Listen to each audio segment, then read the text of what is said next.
वक्फे के बाद महताब आपकी खिदमत में हाजिर है। सर, बजट पे अगर हम डिस्कशन करें सर, आप ये देखें कि मुझे तो इनका बजट यानी 1 जुलाई आने से पहले ही आउट होता हुआ नजर आ रहा है। मसलन जो सूबों का सरप्लस रखा हुआ था कि वो 570 अरब रुपए का सरप्लस जनरेट करेंगे, सूबों ने अपने ज्यादातर सूबों ने अपना बजट डेफिसिट में या जीरो करके पेश किया है। कुछ 200-250 के अरब रुपए के लगभग जो है वो सरप्लस है, तो वो सर खत्म हो गया। अब 610 अरब रुपए आपने रखे हुए हैं सर पेट्रोलियम लेवी के। वो एक बहुत बड़ा जो है वो इशू है। वो अगर आप उसको बढ़ाएंगे तो 25 से 30 रुपए आपको पर लीटर जो है वो बढ़ाना पड़ेगा। फिर उसके बाद देखिए सर, ये जो टैक्सेस लगा के विड्रॉ किए हैं, तो तकरीबन 100 अरब रुपए के टैक्सेस तो विड्रॉ कर लिए हैं तकरीबन इन्होंने। तो ये भी एक गैप पैदा हो गया।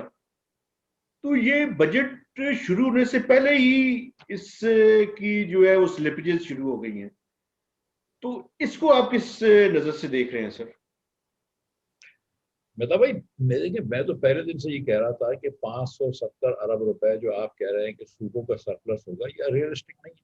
इस साल अगर आपके 240 हैं तो बढ़ के 270 280 हो जाएंगे।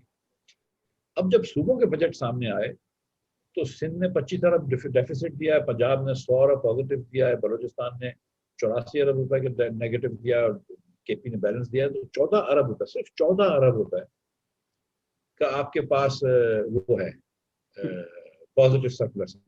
तो कहाँ 14 अरब रुपए, कहाँ 560, विच इज 1% ऑफ जीडीपी। तो 1% तो यही चला गया जीडीपी का। ठीक, बिल्कुल 570 और उसमें 554 अरब रुपए का फर्क ही आ गया। अच्छा, 220 अरब रुपए का वो कहते थे हम एडमिनिस्ट्रेटिव मेजर से ले आते हैं। जी सर। कोई जिंदगी अगर 20 अरब रुपए ले आए तो बहुत बड़ी बात है। ठीक है, तो इसीलिए 200 तो अरब का आईएमएफ गैप ही मानता नहीं है ना सर। आईएमएफ कहता है ये एडमिनिस्ट्रेटिव मेजर कोई मेजर नहीं है। मैं 220 में से 20 मानने के लिए तैयार हूं। चलिए, ठीक है। मगर सच रियलिस्टिक भी देखें, आप भी कुछ अरसे से, कितने अरसे से ये कर रहे हैं, मैं भी कुछ अरसे से ही कर रहा हूँ। आपको भी पता है, मुझे पता है कि 20 अरब रुपया भी अच्छा एफर्ट होता है। बिल्कुल 20 अरब रुपया, 30 अरब रुपया भी अच्छा एफर्ट हो जाता है। बिल्कुल। कभी आज से, मतलब आप इतने अरसे से काम कर रहे हैं, कभी एडमिनिस्ट्रेटिव मेजर से 20-30 अरब रुपए से ज्यादा लिए गए? नहीं लिए गए, कभी भी नहीं कभी हुआ। भी। उसके बाद अच्छा, 3 सालों में एक चीज होती है ऑटोनोमस ग्रोथ, कि भाई इन्फ्लेशन जितना हो गया और जितनी जीडीपी ग्रोथ हो गई इतना तो ऑटोमेटिक हो जाता है। अच्छा, इनका 3 सालों में ये भी नहीं हुआ है। हाँ नहीं, ये तो बिल्कुल इन्फ्लेशन ठीक के है। बराबर भी ग्रोथ नहीं कर पा रहे। तो अब तो ये भी एक्सपेक्ट ना करें कि ऑटोनोमस ग्रोथ होगी। तो मैं सीरियसली ये समझता हूँ कि देखें, इस साल 47 4750 ये करने की बात कर रहे हैं, अगले साल 5200-5300 रुपए के ऊपर नहीं जाएंगे। 600 अरब रुपए का कम से कम नीचे खसारा हो, 600 एक्स्ट्रा। ठीक है।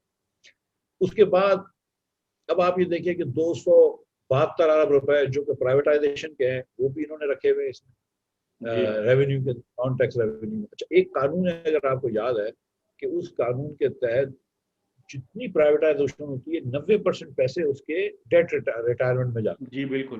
तो अगर आपने 252-72 अरब रुपए की प्राइवेटाइजेशन करी है और आप अकाउंटिंग के असूलों को तोड़ के इसको रेवेन्यू में भी लेके आना चाहते हैं, तो 90% पैसे उसके, यानी कि तकरीबन एक 236 अरब रुपए जो है वो तो कम से कम आपको उसमें डालने पड़ेंगे जी सर।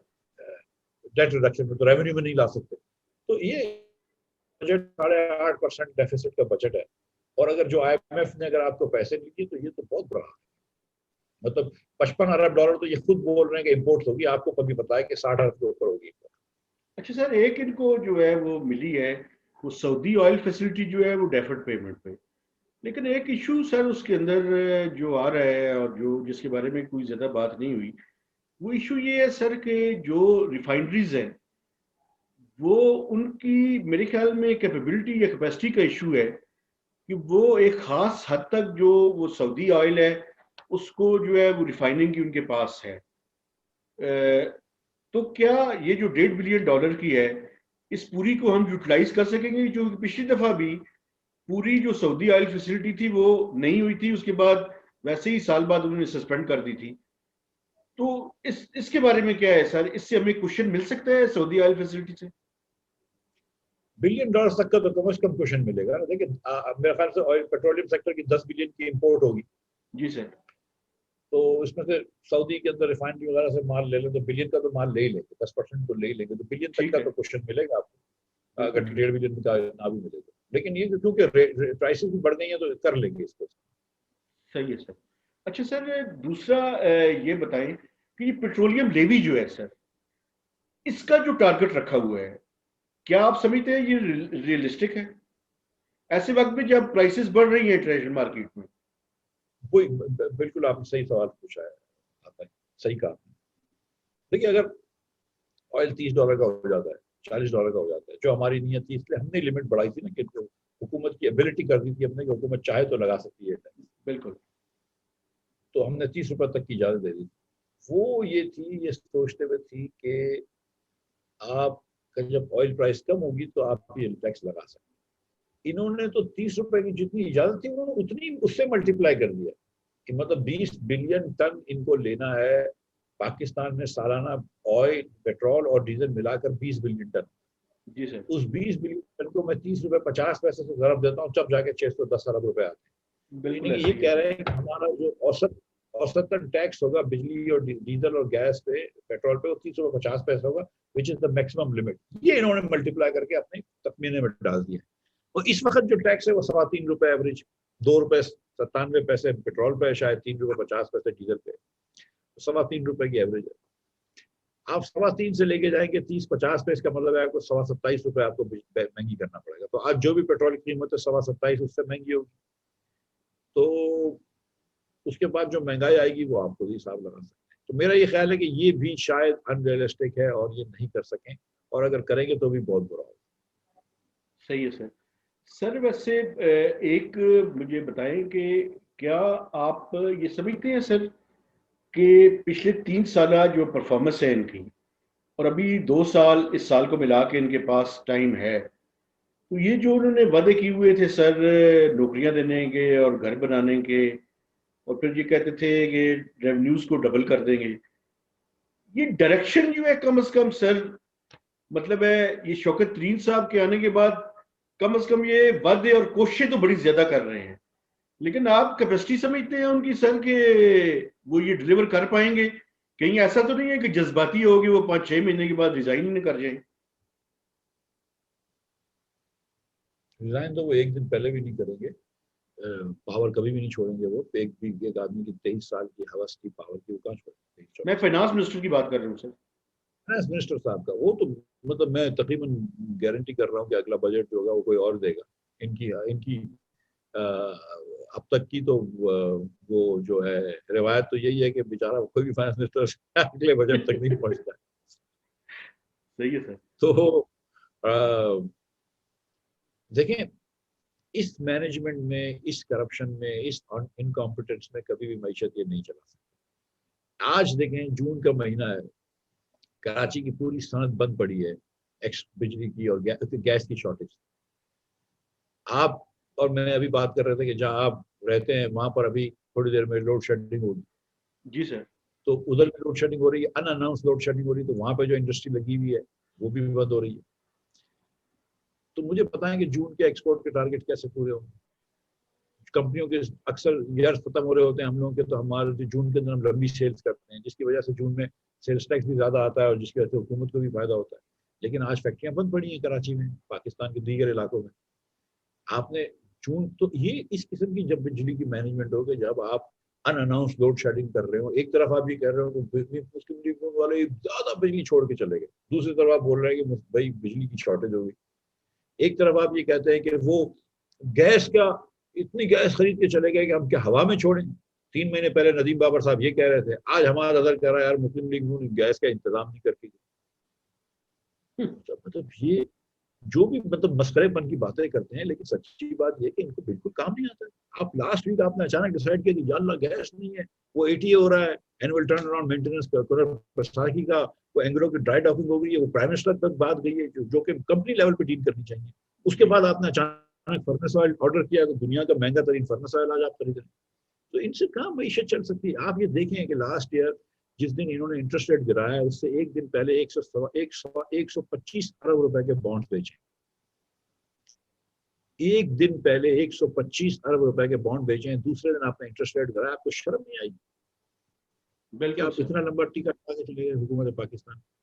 आप 3 साल के लिए वो बात करते थे, वो 2, 3, 6, 8 महीने आपने बीच में हॉट मनी रखा, आपने 13% इंटरेस्ट कर दिया। आज ये रोशन डिजिटल की बात करते हैं, 8% के ऊपर इंटरेस्ट रेट ले रहे हैं। What is Roshan digital? Interest interest free जी इंटरेस्ट बोरोइंग ही कर रहे हैं ना, आप डॉलर बिल्कुल बोरोइंग कर रहे हैं, बिल्कुल सर। 8% कर रहे हैं। तो मतलब ये मतलब इन इन इनके मैं आपको बता रहा हूँ कि ये पाकिस्तान को रिसेशन भी नहीं आता अगर असद उमर साहब उस वक्त रिसेशन नहीं क्रिएट करते, IMF में फौरन चले गए होते और काम कर लिया होता। डार साहब ने करा ही है। और ये जो पाकिस्तान का हाल किया था, फिर रजा बाकर और हफीज शेख ने मिलकर इंटरेस्ट रेट बढ़ा दिए, ये कर दिया, ये इमरान खान के नीचे। अब वो तीसरा वजीर आया है, वो चौथा, बल्कि बीच में हमाद अजहर भी एक महीने रहा है, वो कुछ और ही कह रहा है। अब मुझे बताएं कि ये किस तरह की पॉलिसी है कि पहले आपने कहा कि नहीं हम खजाना पाकिस्तान बनाएंगे और सबको सही करेंगे कंपनियों को, फिर हफीज शेख आया, आपने कहा नहीं हम प्राइवेटाइज करेंगे, अब आपने कहा नहीं वापस हम खजाना पाकिस्तान बनाएंगे। ये हर थोड़े दिनों बाद ही मतलब अरबों रुपए का उधर नुकसान हो रहा है, 500 अरब रुपए का साल का से ज्यादा का पब्लिक सेक्टर एंटरप्राइज में नुकसान हो रहा है, और इनको रंगरलियां सजी हुई हैं कि अब ये करेंगे अब वो करेंगे, नैरेटिव बना रहे हैं, ट्वीट कर रहे हैं। सर ये बताएं कि अभी आपने देखा होगा कि जो करंट अकाउंट जो सरप्लस था वो भी डेफिसिट में जो है वो कन्वर्ट हो चुका है। तो अब क्या आप समझते हैं कि दोबारा से वो जो इम्बैलेंसेस क्रिएट होते हैं हमारे, आपको पता है पहले ही बजट डेफिसिट आप खुद कह रहे हैं कि 8% ऑफ जीडीपी तक जाएगा, तो क्या वो जो सेलिब्रेशंस थी करंट अकाउंट डेफिसिट की अब वो भी खत्म होने वाली है और अगले साल में मजीद ये करंट अकाउंट डेफिसिट ऊपर जाएगा? यार मेहताब भाई देखें, जब मुशर्रफ साहब, जिसकी बड़ी लोग तारीफ करते हैं, तारीफ करते हुए नहीं थकते, इमरान खान साहब और उनके वज़रा, जब मुशर्रफ साहब छोड़ के गए थे तो आखिरी साल में करंट अकाउंट डेफिसिट 8.4%। जी 8.4 वो पीपल्स पार्टी को आपने दिया, बिल्कुल। ठीक है। और शौकत तरीन साहब ने संभाला है, पहला साल वही थे वो, तो 8.4% छोड़ के गए। करंट अकाउंट डेफिसिट, थोड़ा सा डेफिसिट होना किसी भी ग्रोइंग इकोनॉमी के लिए इतना बुरी नहीं है। जी बिल्कुल। यहाँ पे क्या हो गया कि पीटीआई के यूथ या जो यूथफुल जो सपोर्टर्स होते हैं उनको कोई और रिस्ट्रिक्शन नहीं देखी, क्योंकि करंट अकाउंट डेफिसिट से वो हुआ है, सरप्लस हुआ है, तो वो सारा करंट अकाउंट की बातें करते हैं। भाई आपने जीडीपी को एक्चुअल में कम कर दिया, 3 साल बाद भी आप $296 पे हैं, 315 बिलियन से। तो मतलब आपने यहाँ पे अनएम्प्लॉयमेंट बढ़ा दी, आपने पॉवर्टी बढ़ा दी, आपने इन्फ्लेशन बढ़ा दिया, आपने इंडस्ट्रियलाइजेशन कम कर दी। और रजाक दाऊद सब बड़ी बात करते थे कि पाकिस्तान डी इंडस्ट्रियलाइज हो गया है पिछले 5-10 सालों में, तो आके आपने क्या करा, आपने कम कर दिया। आज भी लार्ज स्केल मैन्युफैक्चरिंग का इंडेक्स वहां नहीं है जहाँ पे हम छोड़ के गए थे। ये बिल्कुल ठीक कह रहे हैं आप सर। और मैं आपको एक बात बताऊं, बड़ी मजेदार बात बताऊं, पिछले 2-3 हफ्तों में मैं 2-3 एंकर्स के पास गया तो एक्सपोर्ट की बात करते थे, तो सब एंकर्स ये कह रहे थे कि यार पीटीआई ने तो 13% एक्सपोर्ट बढ़ा दी। मैंने कहा कौन सी एक्सपोर्ट बढ़ा दी 13%? यार जो एक्सपोर्ट हम छोड़ के गए थे, हमारे आखिरी साल में एक्सपोर्ट थी $24.8 बिलियन, वो अभी तक नहीं पहुंचे वहां पे। जी पहले साल 24.2 थी, उसके बाद वाले साल 20 या 22 हो गई, क्योंकि चलो कोविड था उसको छोड़ दो। इस साल मेहताब भाई, इस साल 11 महीने के बाद ये वहीं खड़े हैं जहां हम खड़े थे 11 महीने के बाद एक्सपोर्ट में। और क्योंकि पिछले महीना मई का महीना जिसके अंदर एक्सपोर्ट स्टेट बैंक दिखा रहा है 2 बिलियन, 2.13 बिलियन, लेकिन फाइनेंस मिनिस्ट्री, कॉमर्स मिनिस्ट्री दिखा रही है 1.65 बिलियन। जी। स्टेट बैंक में झूठ नहीं कह रहे कोई भी, स्टेट बैंक जो है वो डॉलर्स की एलसी की बुनियाद पे लेन देन बिल्कुल ठीक दिखाता है, है। वो एफओबी और सीएनएफ का भी फर्क होता है, वो एक्चुअल शिपमेंट्स दिखाता है। जी तो उसके पैसे शिपमेंट्स के रिलीज अब होंगे तो जून की एक्सपोर्ट भी कम आएगी। आप फिर बिल्कुल आपने ऐसा कराची लिखा हुआ इंडस्ट्री, है। तो बिल्कुल ठीक कह आप रहे हैं मुझे सर। लगता है कि 3 साल बाद भी वहां नहीं पहुंचेंगे जहां नून छोड़ के गई थी। तो नून को बड़ी गालियां देते थे एक्सपोर्ट की, और हमसे हम तो कम से कम मतलब उसके बाद 105 सॉरी हाँ 35 रुपए 35% डॉलर कम कर दिया। हम 115 पे छोड़ के गए थे, ये मौसूफ 168 से लेकर आए, आज भी 158 159 है। तो आप 30% 35% का सेल लगा के आप सेल नहीं बढ़ा सकते, तो आपसे ज्यादा नाअहल कौन होगा? अच्छा सर ये बताएं कि पब्लिक डेट और लाइबिलिटीज को कहाँ देख रहे हैं आप, क्योंकि ये भी बड़ी कुछ इन्होंने देखे इन टर्म्स ऑफ जीडीपी जो है वो public debt to GDP ratio कुछ इंप्रूव हुआ है, लेकिन अगर एब्सोल्यूट नंबर देखें आप तो वो भी बढ़ रहा है सर। और आपकी क्या प्रोजेक्शन है अगले 2 सालों में कहाँ पे जाता हुआ देख रहे हैं? हम पहले, अगर आपकी इजाजत हो मेहताब भाई, क्योंकि आपको तो ये पता है लेकिन आपके सुनने वालों को शायद ना पता हो, तो मैं पब्लिक डेट और लाइबिलिटीज के दरमियान फर्क भी बता दूं, आपकी ठीक है इजाजत। सर बिल्कुल बताएं। जब हम छोड़ के गए थे तो पब्लिक डेट जो थी वो उस वक्त 24,952.9 अरब रुपए थी।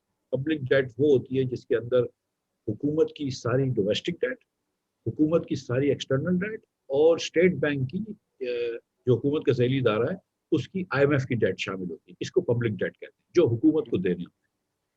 तो लाइबिलिटीज क्या होती है ये भी बता दूं कि अगर कोई पाकिस्तान की कंपनी मिसाल के तौर पर, चाहे वो निजी शोबे में हो या सरकारी शोबे में हो, अगर बाहर की हुकूमत से लोन लेती है, बाहर के किसी बैंक से लोन लेती है, हमारे मिसाल के तौर पर एक समझ लीजिए कि जहांगीर तरीन साहब की शुगर मिल है, JKT शुगर, या खुसरो बख्तियार साहब की शुगर मिल है, वो $50 मिलियन का लोन ले आती है यूरोपियन यूनियन से किसी से और मशीन खरीद लेती है।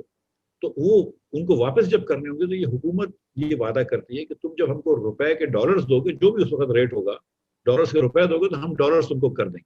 तो हमारे ऊपर एक लाइबिलिटी है कि हमको डॉलर करके देने हैं खुसरो बख्तियार को जब वो पैसे उसको वापस करने होंगे, लेकिन हमारे ऊपर कर्ज नहीं है, कर्ज तो खुसरो के ऊपर है, खुसरो बख्तियार साहब के ऊपर है। एक मिसाल है। जी सर। तो इसको लाइबिलिटी कहते हैं। अब तो लाइबिलिटी रियली गिननी नहीं चाहिए, लेकिन चलो गिन लो, वो क्योंकि इमरान खान बड़ा वो करते थे उस वक्त, वो 29,500 अरब रुपए की लाइबिलिटी थी हमारे ऊपर, खान साहब 30,000 बोलते थे। आज अगर लाइबिलिटी और वो देखें तो मार्च के अंदर 35,000 अरब रुपए की, सॉरी 45,000 अरब रुपए की डेट प्लस लाइबिलिटी थी, तो 15,000 अरब रुपए डेट प्लस लाइबिलिटी में बढ़ाया था। और प्योर डेट में देखें तो 13,000 अरब रुपए बढ़ा था, क्योंकि इनकी 29,592 से बढ़ के 38,006 अरब रुपए हो गई, 38,006 बिलियन रुपीज। ठीक है। अच्छा, उसके अंदर अब जब जून के एंड में देखेंगे तो मेरे ख्याल से ये हो गई होगी 41,000 अरब रुपए। ठीक है। और ये डेट टू GDP जो रेशो हो गया होगा वो 84% हो गया, debt to GDP of debt to GDP। Liabilities का थोड़ा सा ज्यादा रेशो होगा और 84% हो गया होगा। जब हम छोड़ के गए थे तो 72 था, तो 12% बढ़ा है हर साल तकरीबन 4%। वो कभी कभार रेशो ऊपर नीचे हो जाता है, क्योंकि एक क्वार्टर में कभी आपकी डेट इतनी तेजी से नहीं बढ़ती है, आप GDP जो है वो सारे साल की करते हैं। ये एक गलती ये करते हैं, या जो नहीं करना चाहिए, कि सारे साल की GDP लेते हैं लेकिन सिर्फ 9 महीने का कर्ज लिया होता है, लेकिन जब पूरा साल हो जाता है और अगले तो बराबर हो जाएगा और वो 84% पे आ जाएगा। बिल्कुल ठीक है सर। अच्छा सर, ये बताएं कि ये जो चाइना पाकिस्तान इकोनॉमिक कॉरिडोर है सर, देखें ये जो कैपेसिटी पेमेंट का आपके ऊपर नून लीग के ऊपर इल्ज़ाम लगाया जाता है, वो ये है कि आपके जहन में बेसिकली ये था कि हम ये जो पावर का डेफिसिट है इसको पूरा करें, इसके बाद हम इंडस्ट्रियल कॉपरेशन की तरफ जाएं। लेकिन सर 3 साल हो चुके हैं, इंडस्ट्रियल कॉपरेशन का फ्रेमवर्क जो है वो उस पर कोई प्रोग्रेस नहीं हुई, ML1 पे कोई प्रोग्रेस नहीं हुई।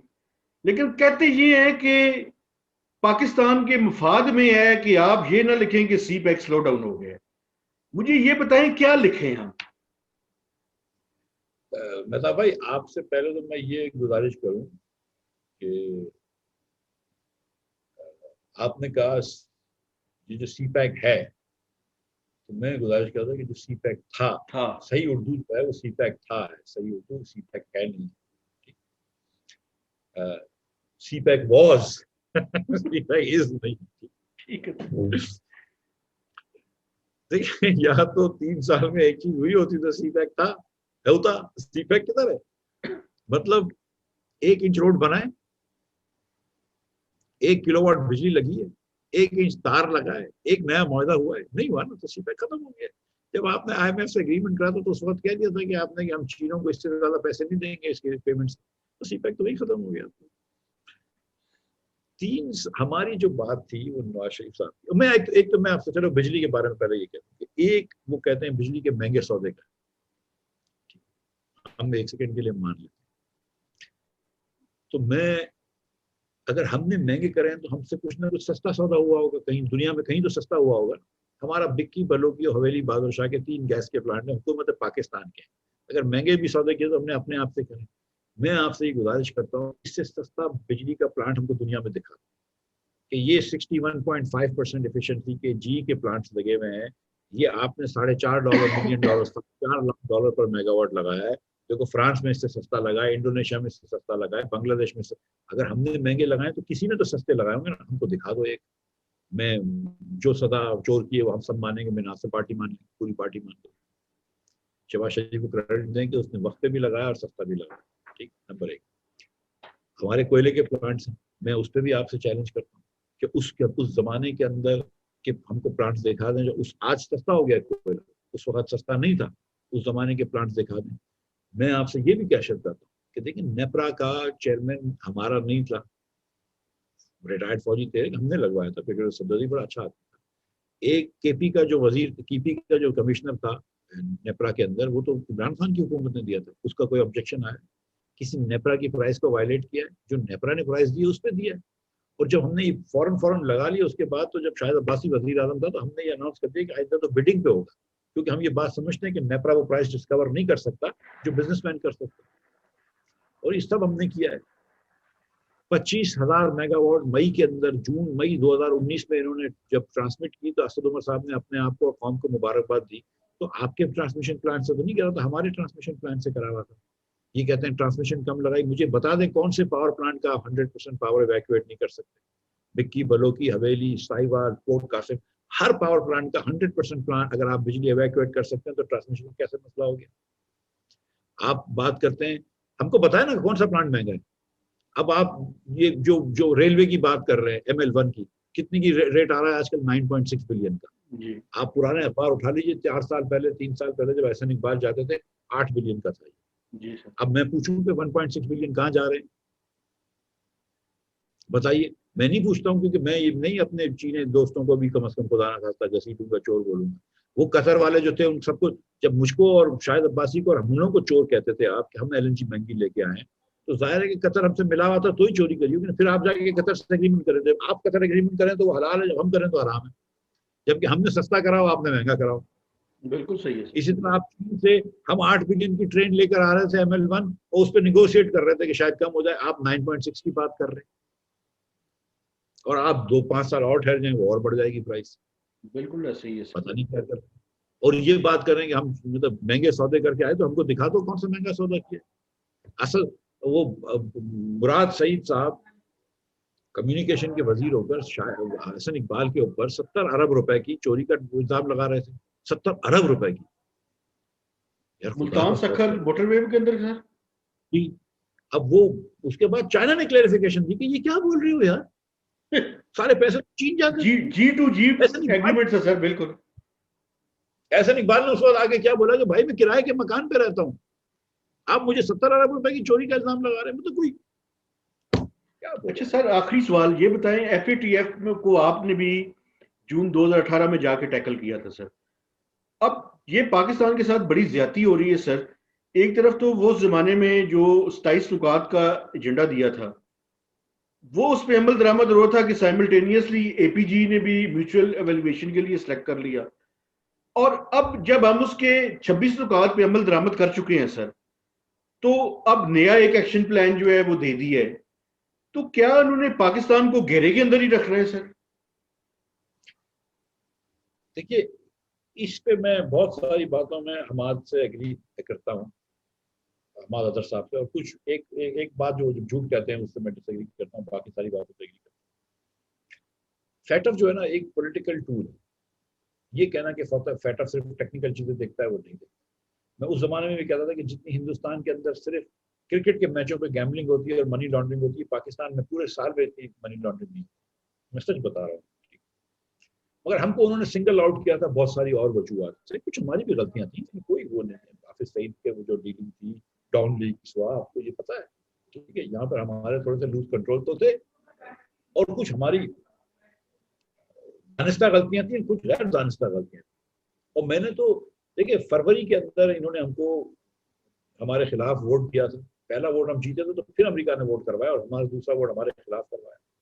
हम असल में ग्रे लिस्ट में गए जून में हमारी हुकूमत के 1 महीने बाद, लेकिन हम कभी पीछे नहीं हटे इस रिस्पॉन्सिबिलिटी से। हमने कहा नहीं है, मैं तो टीवी पे आके कह चुका हूँ कि हाँ, मैं जो भी खता हुई है मैं जिम्मेदारी लेता हूँ, वजीर के ऐसे फाइनेंस मिनिस्टर का मेरी जिम्मेदारी है ना। कि आप सबको पता है कि ये जो जो ये ऑफिस सईद के और जो दीगर फैसले होते हैं वो कहाँ होते हैं, फाइनेंस मिनिस्ट्री के अंदर कितना फाइनेंस मिनिस्टर के पास पावर होता है, ये सबको पता है। लेकिन जब मैं फाइनेंस मिनिस्टर हूँ तो मैं ये बिल्कुल जिम्मेदारी लेने के लिए तैयार हूँ। और होना भी चाहिए। ये हुकूमत जो है ये पिछली हुकूमत को डालती है कि नून की वजह से गए। वो नून जब आया था तो ब्लैक लिस्ट में थे, उसको ग्रे में लेके आया, उसको व्हाइट में लेके आया। और बिल्कुल। आपको भी ये पता है कि 3 साल से नहीं कर सके, इन्होंने काम किया है, मैं झूठ नहीं बोल रहा हूँ। 26-27 में तो 26 चीजें कर ली है इन्होंने, म्यूचुअल इवैल्यूएशन की चीजें भी मान ली और FATF की रिकमेंडेशन भी मान ली। लेकिन FATF वाले बज़िद हैं पाकिस्तान को और प्रेशर डालने के। मैं आपको मैं ठीक है, तो मतलब वो बात का बतंगड़ बनाएंगे, मतलब वो राय का पहाड़ बनाएंगे। ये इसमें मैं मानता हूँ कि पाकिस्तान का इतना मसला नहीं है जितना कि उनको पाकिस्तान से मसला सर है। ये तो एक फॉरेन अगर पॉलिसी अगर मैं डिसीजन सवाल है। को इस तरह से करूं कि जो विड्रॉल ऑफ यूएस ट्रूप्स हैं सर फ्रॉम अफगानिस्तान, आईएमएफ का प्रोग्राम, ये फैटफ की कंडीशंस, ये सारी चीजें आपस में मिली जुली हैं सर, और इंडिया का जो रोल है इस सारे के अंदर और रीजन के अंदर, तो इन सारी चीजों को हमें इकट्ठा देखने की जरूरत है या आइसोलेशन में भी हम इनको देख सकते हैं? सर सिर्फ इकट्ठा देखने की जरूरत है और इकट्ठा देखना ही चाहिए। मैं जैसे आपको ये बता रहा हूँ कि इंडिया हमारे खिलाफ हमेशा काम करता है और उनको इंडिया से कोई भी नेक नीयत की या नेक ख्वाहिश की उम्मीद नहीं होनी चाहिए। ठीक है, जहां हमें नुकसान पहुंचाएगा वो हमें नुकसान पहुंचाएगा, चाहे उसका भी नुकसान होगा फिर भी हमें नुकसान पहुंचाएगा। हमें ये बात जहन में रखनी चाहिए। लेकिन जो फैटफ का जो मसला है ना आपका, वो इंडिया का मसला नहीं है। इंडिया का इतना इतना इंडिया की इतनी ताकत नहीं है, इंडिया के इतना इतना वो नहीं है, इतनी औकात नहीं है इंडिया की कि इंडिया हमको इतना परेशान कर सके। ठीक, ये फंस जो गए हैं उसमें। अमेरिका ने जब स्पॉन्सर किया तो अगले 3 दिन बाद उसने इंग्लैंड से, फ्रांस से, जर्मनी से को स्पॉन्सर करवा दिया। ये इंडिया नहीं करा था। इटली से इन्होंने इसलिए नहीं कराया कि इटली का बंदा को चेयरमैन था, तो किसी एक बंदे को उनको चेयरमैन रखना था। ठीक है, सिर्फ चीन और तुर्की खड़े रहे। मुस्लिम ममालिक भी पहले थोड़ा सा एक दिन खड़े रहे, दूसरे दिन नहीं खड़े रह सके। सऊदी अरब खड़ा रहा पहले दिन हमारे साथ, दूसरे दिन नहीं खड़ा रहा। और मैंने कहा सऊदी अरब के इंटेलिजेंस चीफ को जब मैंने आया, मैंने कहा तुम नहीं खड़े रहे हमारे साथ। ठीक है, UAE नहीं खड़ा रहा हमारे साथ। मैं सच बता रहा हूँ, खुली बात कर रहा हूँ। टर्की खड़ा रहा, चीन खड़ा रहा। ये अमेरिका का दबाव था। हिंदुस्तान की ये इतना वजन नहीं। ठीक है, हिंदुस्तान दायरे तकरीबकारी करता रहता है, अपनी छोटी मोटी मतलब वो कोशिश करता रहता है। अब अफगानिस्तान का इससे तो मतलब बहुत ज्यादा, मुझे तो, मैं आपको बताऊं, मुझे तो उनकी डिप्टी सेक्रेटरी ऑफ ट्रेजरी ने जो भी की उससे मीटिंग हुई है अमेरिका में, तो शुरू हो गई कि आप इतना डॉलर ले जाता है आपके मुल्क से अफगानिस्तान, तो डॉलर को रोकें। अफगानिस्तान जाता है डॉलर। तो मैं कहा बहन इतनी चरस आती है, तुम चरस को रोक लो, तुम्हारी तो वहाँ पे मतलब लाखों फौजी वहां पे खड़े हैं। इतनी तुम ड्रग्स को तो रोको। तुम तो नहीं, ड्रग्स को नहीं रोक सकते तो रुपया को कैसे, डॉलर को कैसे रोकेंगे? डॉलर इतना सा होता है। वो, लेकिन वो मैं आपको बता रहा हूँ कि ये फैटफ ने ठान ली थी उस वक्त पाकिस्तान को ग्रे लिस्ट करने की। और ये पाकिस्तान के वैसे बिहेवियर पे वो परेशान। लेकिन इसमें सर मैं आपको बताऊं कि आसान होता है दूसरों की गलतियां निकालना, लेकिन अपनी भी गलतियां, मतलब हमने भी मिनहासर कौम गलतियां करी करते जा रहे हैं। और हमारे कवानीन में तो बिल्कुल झोल था, सुकुम थे, हमारे इम्प्लीमेंटेशन में बहुत ज्यादा सुकुम थे। लेकिन हमारी पॉलिसियां भी ऐसी कुछ थी कि जिसके तहत मगरबी ममालिक हमसे खुश नहीं थे। और आप देखें कि पाकिस्तान के दुनिया में बहुत कम दोस्त हैं। तो इस्लामी ममालिक भी जो है वो हिंदुस्तान को ज्यादा पसंद करते हैं, आपको नहीं करते। तो शायद हमको भी कम से कम ये फैक्ट, ये PTI, मुस्लिम लीग, ये सब बेकार है। ये बात करी कि मुस्लिम लीग की वजह से बंद हुए थे, तो पता है कि मुस्लिम लीग की वजह से बंद हुए। ये थोड़ी सी हमको अपने गिरबान में जाके देखना चाहिए कि हम क्या करें। लेकिन ये जो टेक्निकल काम है वो हमारा सही है, उसमें कोई मसला नहीं। Sir thank you very much, आपने सर मुझे टाइम दिया, और इस उम्मीद के साथ कि आइंदा भी आप ये शफकत करते रहेंगे और जो इम्पोर्टेंट चीज़ें हैं उनके ऊपर जो है हमारी डिस्कशन जारी रहेगी। तो मेहताब हैदर बहुत को शुक्रिया।